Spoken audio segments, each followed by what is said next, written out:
వెంకటరమణ గోవింద గోవింద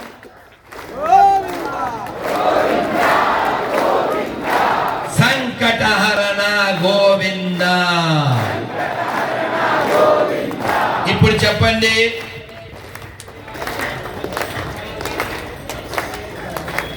గోవిందుడు కావాలా, గొడవలు కావాలా, అచ్యుతుడు కావాలా, ఆపదలు కావాలా, రాముడు కావాలా, రోగం కావాలా, నారాయణుడు కావాలా, నరకం కావాలా, కృష్ణుడు కావాలా, కష్టం కావాలా?